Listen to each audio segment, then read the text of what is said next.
সবুজ পাহাড়, উচ্ছল ঝর্ণা, পাহাড়ে ঘেরা জলাধার, অরণ্য আর আধ্যাত্মিকতা, এই সবই পাবেন একটি মাত্র সফরে।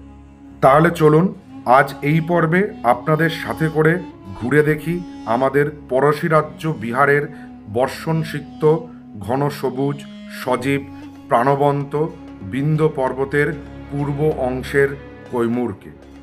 সো হ্যালো জনগণ, কেমন আছো তোমরা? আমি তোমাদের হোস্ট অর্পণ, আর ক্যামেরায় আপনাদের দোস্ত বরুণ ট্রাভেলার্স ডায়েরির আরও একটা নতুন ভিডিওয়ে স্বাগত জানাই।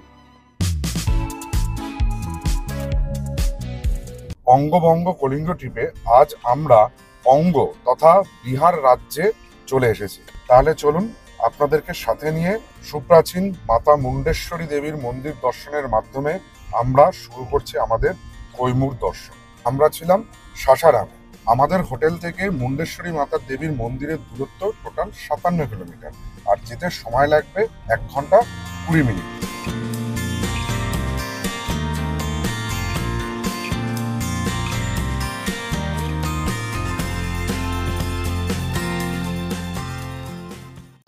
কৈমুর কিন্তু বিখ্যাত হচ্ছে তার পাহাড়ের জন্য।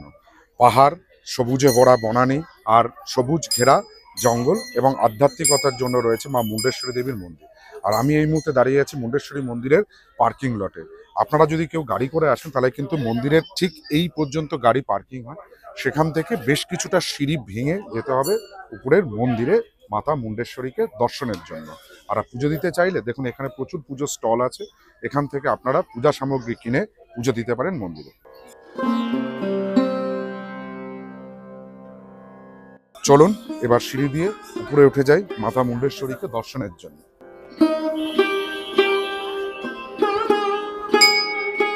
বেশ কিছুটাই কিন্তু সিঁড়ি রয়েছে, অনেকগুলো সিঁড়ি ভাঙতে হবে প্রায়। আর যদি আপনারা পাবলিক ট্রান্সপোর্ট ইউজ করেন তাহলে কিন্তু আপনাদেরকে যেরকম সিঁড়ি আছে এর উল্টো দিকে আরেকটা সিঁড়ি আছে, তার নিচে নামতে হবে, মানে অনেকটাই কিন্তু হেঁটে আসতে হবে আপনাদেরকে মুন্ডেশ্বরী মাতার মন্দিরে।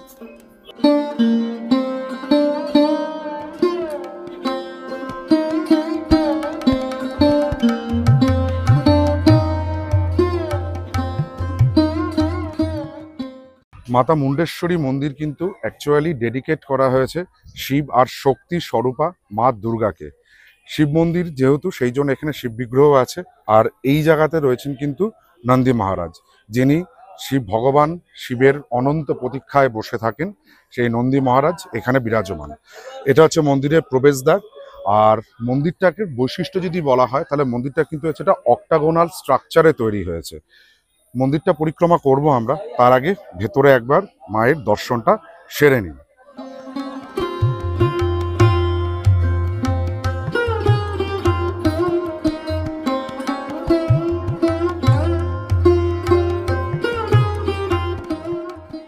মন্দির ট্রাস্টের নিয়ম অনুসারে ভেতরে কিন্তু ভিডিওগ্রাফি বা ফটো তোলা নিষিদ্ধ, সেই জন্য আমরা সেটা আর করিনি। তবে মন্দিরের ভেতরে কিন্তু রয়েছে চতুর্মুখী শিবলিঙ্গ, যেখানে কিন্তু শিব ঠাকুরের বা ভোলেনাথের অভিষেক হচ্ছিল, খুব সুন্দর লাগছিল ভেতরে। আর তার সামনেই রয়েছে মা দুর্গা, আর ভেতরে রয়েছেন সিদ্ধিদাতা গণেশের একটি মূর্তি। যাই হোক, যদি পসিবল হয় আমি অন্তর্জাল থেকে আপনাদের জন্য এই মন্দিরের যদি কোনো ছবি পাই বা মন্দির বিগ্রহের যদি কোনো ছবি পাই সেটা দিয়ে দেব। তবে কৈমুর আসলে এটুকু অন্তত বলবো যে অবভিয়াসলি এই মন্দিরটি দর্শন করুন, কারণ এই মন্দিরটা একটা আলাদা মানসিক প্রশান্তি নিয়ে আসে। এই অঞ্চলে অতি জাগ্রত হচ্ছে এই মাতা মুন্ডেশ্বরী দেবীর মন্দির। এই মন্দিরে কিন্তু বলি হয়, তবে ভারতবর্ষে একমাত্র মন্দির যেখানে রক্তপাতহীন বলি হয়। মান্যতা আছে এখানে বলির উদ্দেশ্যে যে পাঁঠাকে নিয়ে আসা হয়, সেই পাঁঠাকে দেবীর চরণে রাখলে কিছুক্ষণের জন্য সেই পাঁঠাটি অসাড় হয়ে যায়। তারপর দেবীর নাম নিলে বা ফুল সেই পাঁঠাটির গায়ে দিলে পাঁঠাটি আবার প্রাণ ফিরে যায়। এই জন্যেই এইখানের এই মন্দিরের মা মুন্ডেশ্বরী মাতার একটা আলাদা মাহাত্ম্যই কিন্তু বহন করে চলেছে। আর এখানে আসবেন, মন্দির পরিক্রমা করবেন, কিছুটা সময় বসবেন, দেখবেন মন্দিরে বসলে কিন্তু একটা মানসিক প্রশান্তি আসবে। খুব ভালো লাগে এই সংস্কৃত মন্ত্রোচ্চারণ, এই বেদ পাঠ, এই বিভিন্ন মন্ত্রের ধ্বনি। ভেতরে হচ্ছে চতুর্মুখী শিবের অভিষেক চলছে, এক অদ্ভুত আধ্যাত্মিকতার সঙ্গে হৃদয়ে প্রশান্তি আনবে ডেফিনেটলি। সেজন্য যখনই আসবেন কৈমুরে তখনই কিন্তু একটু সময় বার করবেন, একটু নয় সময় বার করেই মাতা মুন্ডেশ্বরী মন্দিরটিকে দর্শন করে যান।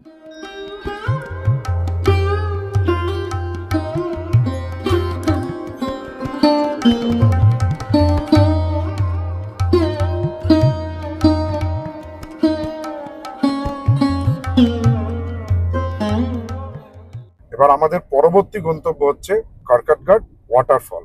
চলুন দেখে আসি এই কর্কটগড় ওয়াটারফলটা। মুন্ডেশ্বরী মাতার মন্দির থেকে কর্কটগড় ওয়াটারফলের দূরত্ব হচ্ছে প্রায় 45 কিলোমিটার, আর যেতে সময় লাগবে 1 ঘন্টা 25 মিনিট।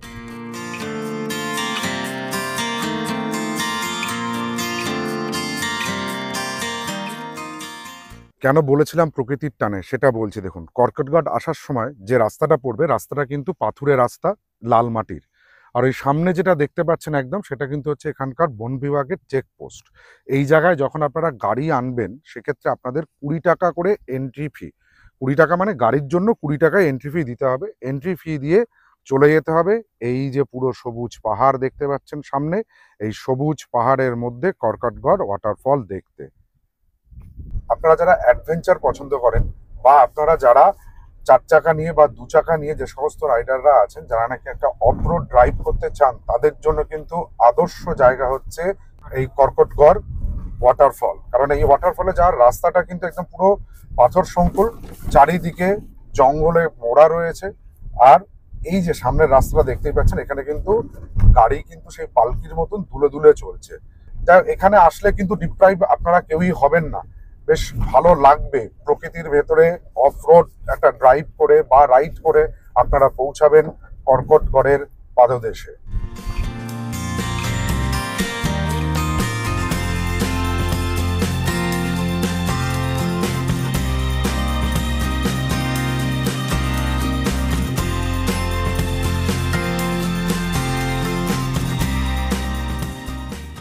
কর্কটগড় ওয়াটারফলটাকে দেখতে আসার ঠিক 1 কিলোমিটার আগে বন বিভাগের আর একটা চেকপোস্ট পড়বে।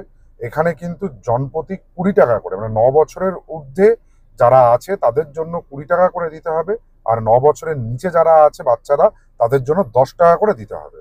অবশেষে এসে পৌঁছালাম কর্কটগড় ইকো পার্কের সামনে। বিশাল বড় একটা এরিয়া রয়েছে, এই গেট দিয়ে ভেতরে ঢুকতে হবে। আর এখানে লোকালদের কিন্তু একটা খুব সুন্দর পিকনিকের জায়গা। আর রবিবার হওয়ার জন্য দেখুন পার্কিং প্রচুর রয়েছে, পার্কিংয়ে প্রচুর গাড়িও রয়েছে। চলুন ভেতরে ঢুকে যাই কর্কটগড় ওয়াটারফলটাকে দেখার জন্য। ঢুকে বেশ বাঁধানো প্রশস্ত জায়গা রয়েছে। এদিকে চিলড্রেন্স পার্ক রয়েছে, বাচ্চারা এখানে 10 বছর পর্যন্ত যে সমস্ত বাচ্চারা আছে তাদের জন্য এই সেকশনটা রয়েছে। আর অ্যানিম্যাল পার্ক এখানে বানানো রয়েছে বেশ কিছু, এই যে চিতা, বাঘ, আসল আছে কিনা জানি না, তবে মূর্তি করে বসিয়ে রাখা হয়েছে। প্রচুরটা টাইম স্পেন্ড করতে পারবেন, একটা ডে আউটের খুব পারফেক্ট জায়গা। কাইমুর অঞ্চলের স্থানীয় যে সমস্ত লোকেরা আছেন বা উত্তরপ্রদেশ, এখানের যারা কাছাকাছি রয়েছেন উত্তরপ্রদেশে, তারা কিন্তু এই জায়গাটা আসে একটা মানে দিন পুরো স্পেন্ড করতে, পরিবারের সঙ্গে পুরোপুরি পিকনিক করে একটা হই হুল্লোড় করে মাস্তি মাজাকে দিন কাটিয়ে দিতে প্রকৃতির মধ্যে। এটা হচ্ছে কর্কটগড় ইকো পার্ক। সামনে দেখুন লেখা আছে কর্কটগড়, আর এইটা হচ্ছে কর্কটগড় ওয়াটারফলের ভিউ পয়েন্ট। বেশ কিছু শেড এখানে করা আছে, এই জায়গাটায় বসে ওই যে অদূরে দেখা যাচ্ছে কর্কটগড় ওয়াটারফলসকে। অদ্ভুত সুন্দর এই কর্কটগড় ওয়াটারফলস। হ্যাঁ, একটা এরকম অফবিট রাস্তায় 20 কিলোমিটার ড্রাইভ করে আসার পর যদি এই রকম একটা ঝর্ণা দেখতে পাওয়া যায়, তাহলে কিন্তু পথের ক্লান্তি সত্যিই ভোলা যায়। এক কথায় খুব সুন্দর। উপভোগ করুন এই কর্কটগড় ওয়াটারফলের নয়নাভিরাম দৃশ্যকে।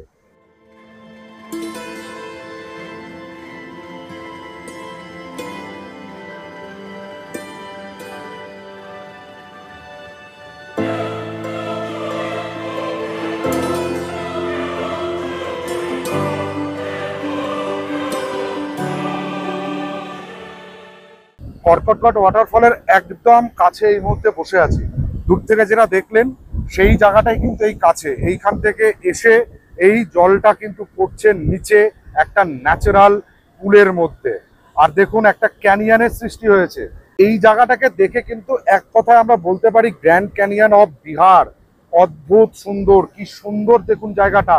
এই নদীর জল গেছে, নদীর জলের ক্ষয়কার্যের ফলে পাথরগুলোকে কেটে নিচে সবুজ, চারিদিকে সবুজ, আর মধ্যেখান দিয়ে অজর ঝাড়ায় বয়ে চলেছে কর্কটগড় জলপ্রপাতের বিস্তৃত জলরাশি। এবার চলুন দেখি অন্য কোনো ভিউ থেকে আপনাদেরকে এটা আরো ভালোভাবে দেখাতে পারি কিনা, আমি আর বলুন তারই সন্ধানে রয়েছি।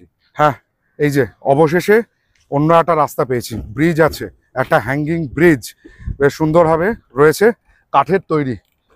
চলুন, দোল খেতে খেতে সবাই আসছে, আমরাও দোল খেতে খেতে এগিয়ে যাই আরও কর্কটগড়কে ভালোভাবে দেখার জন্য। মিস করবেন না, যদি কৈমুরে আপনারা আসেন তাহলে কিন্তু একদমই মিস করবেন না এই কর্কটগড় ওয়াটারফলসকে। কি সুন্দর লাগছে দেখতে, একেবারে সুন্দর আর সুন্দর, জল পড়ছে, জলের পাশে সবুজ পাহাড়, একটা ক্যানিয়ন টাইপ তৈরি হয়েছে, অভূতপূর্ব। উপভোগ করুন এই জায়গার সৌন্দর্যকে।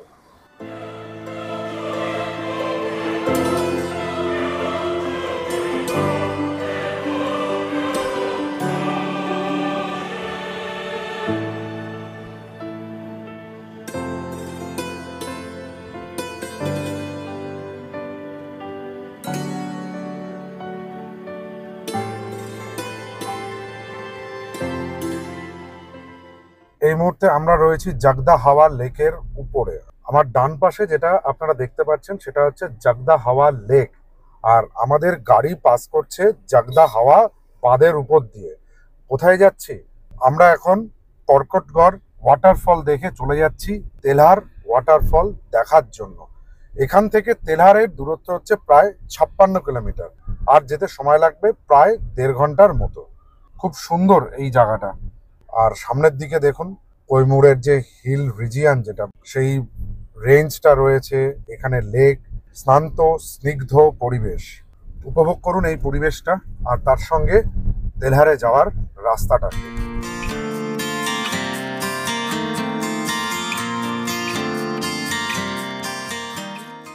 সত্যি একটা কথা বারবার বলি যে পাহাড়ের প্রতিটা বাঁক যেন এক একটা গল্প বলে, ঠিক সেই রকমই হলো আমাদের তেলহার কুন্ড বা তেলহার ওয়াটারফল যাওয়ার পথে একটা ঘাট সেকশন শুরু হলো।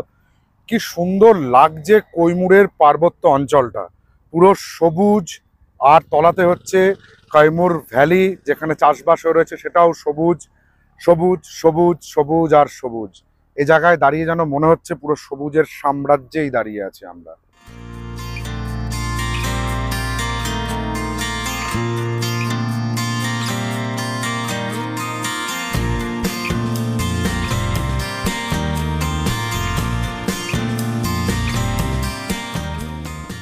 তেলহার যাওয়ার পথে হনুমান ঘাটিটা পেরিয়ে আসার পর আপনাদের চোখে পড়বে এই মুসারহা বাবা মন্দিরটা।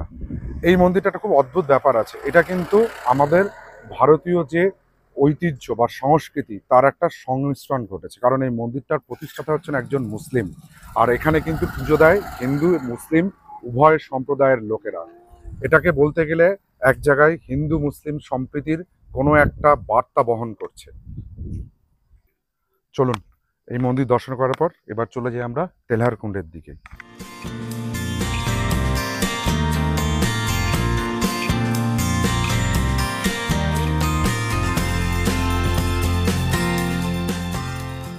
তেলহার কুণ্ড ঢোকার জন্য কিন্তু জনপ্রতি 20 টাকা করে, আর গাড়ির জন্য 20 টাকা, মোট 60 টাকা লাগছে। 60 টাকা দিয়ে তারপর যেতে হবে হচ্ছে তেলহার কুণ্ডে। 60 টাকার বিনিময়ে কিন্তু এই টিকিট আমরা পেলাম। এই হচ্ছে টিকিট কাউন্টার রয়েছে, টিকিট করে সবকিছু করে এই তেলহার কুণ্ড জলপ্রপাত লেখা আছে, এই গেট দিয়ে ঢুকতে হবে তেলহার কুণ্ড দেখার জন্য ভিতরে। আর টাইমিংটা বলে রাখি, সকাল 9টা থেকে সন্ধ্যে 6:30 পর্যন্ত খোলা থাকে হচ্ছে এই তেলহার কুণ্ড। আর এই জায়গাটায় কিন্তু গাড়ির নাম্বার, নাম আর কজন আছেন সেইটাকে এন্ট্রি করাতে হবে বিহার পুলিশের কাছে, করিয়ে তারপর এগিয়ে যেতে হবে হচ্ছে তেলহার কুণ্ড জলপ্রপাত দেখার জন্য। হঠাৎ করেই কিন্তু ওয়েদার চেঞ্জ হয়ে গেছে।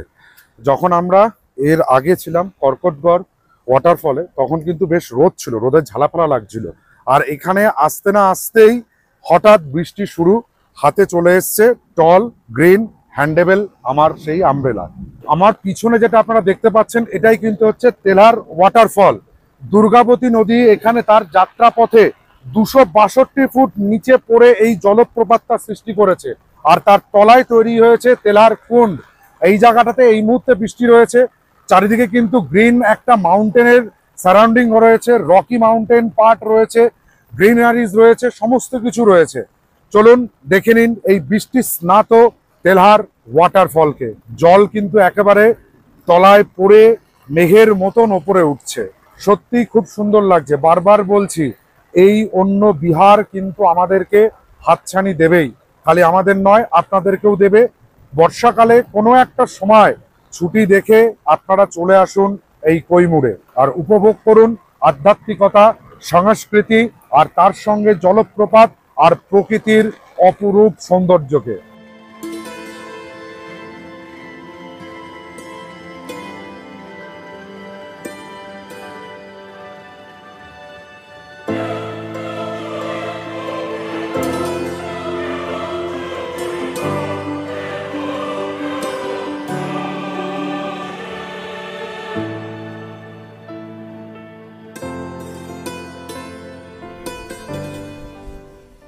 তালহার কুন্ড, তালহার ওয়াটারফল দেখে আমরা এবার বেরিয়ে পড়লাম আমাদের নেক্সট ডেস্টিনেশন করমচাঁদ ড্যাম বা দুর্গাবতী ড্যাম দেখতে।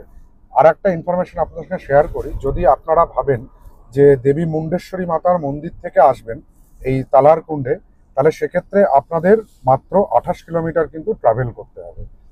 আমরা যেহেতু কর্কটগড় থেকে এসেছি, সেই জন্য আমাদের 58 কিলোমিটার পথ অতিক্রম করতে হয়েছে। আবার কিন্তু এখন আকাশ আস্তে আস্তে পরিষ্কার হচ্ছে। যতটা বৃষ্টি আমরা পেলাম হচ্ছে তালহার ওয়াটারফল বা তালহার কুণ্ডে, ততটা কিন্তু বৃষ্টি এই রাস্তাতে অতটা হয়নি বলে মনে হচ্ছে।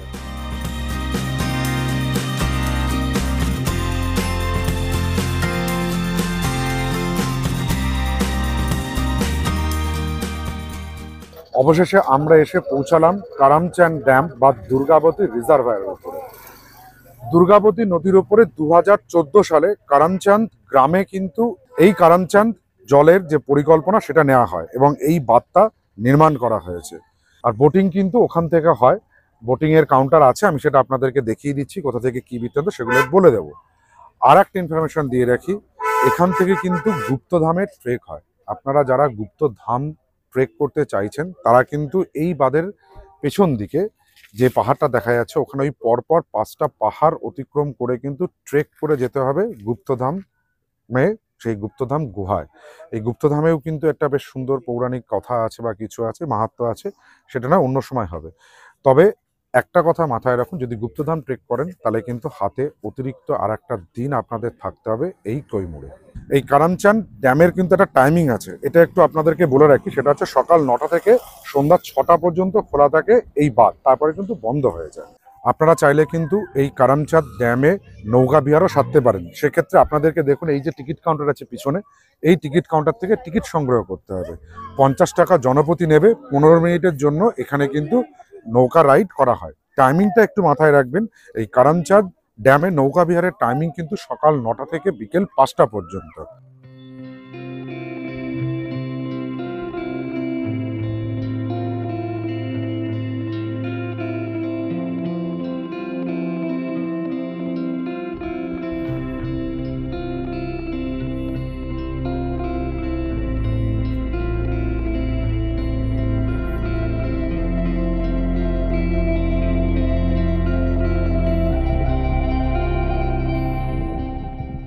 সকাল থেকে তো আপনাদের অনেক কিছু দেখালাম, এইবার বলি যে আপনারা এখানে আসবেন কিভাবে। এই কৈমুর ভিজিট করতে গেলে কিন্তু ভারতবর্ষের বিভিন্ন প্রান্ত থেকে কৈমুর অঞ্চলটা রেলপথ, বিমানপথ, সড়কপথ সবকিছুভাবেই ওয়েল কানেক্টেড। আমি রেলপথের কথায় প্রথমে আসি। কলকাতা, হাওড়া অথবা শিয়ালদা থেকে আপনারা ট্রেন ধরে চলে আসুন ভাবুয়া রোড রেলওয়ে স্টেশনে। এই ভাবুয়া রোড রেলওয়ে স্টেশনে রিটার্নিং রুম অথবা আশেপাশে যে হোটেল আছে সেখানে 2 দিনের জন্য বুক করে ফেলুন একটা ঘর, আর তারপর ঘুরে দেখুন কৈমুরের এই সমস্ত বিভিন্ন দ্রষ্টব্য স্থানগুলো। আর যদি গাড়িতে করে আসেন তাহলে সেক্ষেত্রে কলকাতা থেকে 627 কিলোমিটার পাড়ি দিয়ে ডিরেক্ট চলে আসুন ভাবুয়া রোড, যেভাবে আমরা এসছি। আর যদি ভাবেন আপনারা বিমানপথে আসবেন তাহলে সেক্ষেত্রে কিন্তু এই কৈমুরের নিয়ারেস্ট এয়ারপোর্ট কিন্তু হচ্ছে লাল বাহাদুর শাস্ত্রী ইন্টারন্যাশনাল এয়ারপোর্ট, যেটা নাকি বারাণসীতে আছে। সেখান থেকে 113 কিলোমিটার পাড়ি দিয়ে চলে আসুন আর উপভোগ করুন এই অপার্থিব প্রাকৃতিক সৌন্দর্যকে। এই ছিল আমাদের কৈমুরের কথা। যদি ভিডিওটা এতটুকু আপনাদের ভালো লাগে তাহলে আমাদের চ্যানেল ট্রাভেলার্স ডায়েরিকে সাবস্ক্রাইব করুন, পাশে থাকা বেল আইকনটিকে প্রেস করুন, সবার আগে নোটিফিকেশন পাওয়ার জন্য লাইক করুন, শেয়ার করুন, কমেন্ট করুন। টাটা।